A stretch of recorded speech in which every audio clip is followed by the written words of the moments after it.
Қазақ халқында досыңның кім екенін айт, сенің қандай екеніңді айтайын деген ғибратты сөз бар.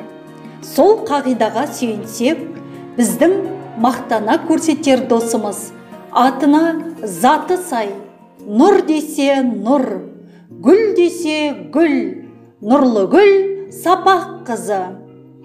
Сапақ әкесі мен Алданыш анасының алданышы боп, көп балалы отбасында 5 қыз баланың ортаншысы боп дүниеге келгенде, қамбаға астық құйылып, ел қырманнан егіс, бау-бақшадан жеміс жинап жатқанды.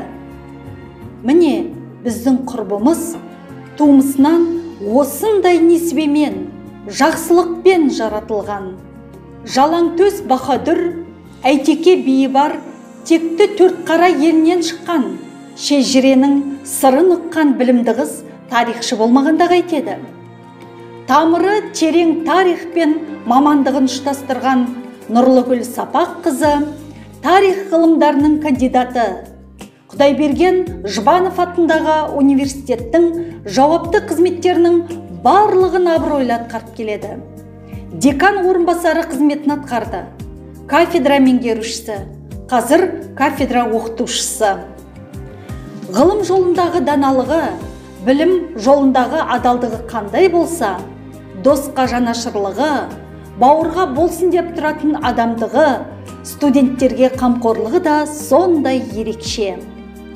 Біздің достығымыз осы ғылым жолындағы ізденіс үстінде тоғысып 17 жылға ұласыпты.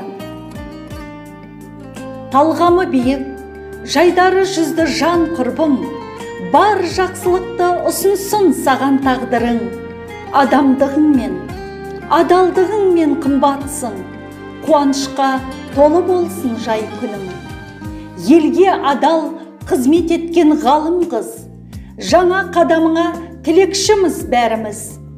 Өмірден өткен әке мен анаңның атына кір келтірмейтіндігіңе біз әрдайым сенеміз. Өмірлік серік қазақтың дархан жігіті, жалғай беріңдер үміттерге үмітті. Қазақ елінің демографиясын көтеріп, үлгілі семья атаныңдар сүйікті. Ақ батасын береді елім, әс халқым, отау құрды жан құрбым, дос адамым. Тілейміз дәйім биіктігін шаңырақтың, тілейміз дәйім беріктігін босағаның. Осылайша ақ тілегін арнаған құрбыларың Гүлшат пен Гүлзер.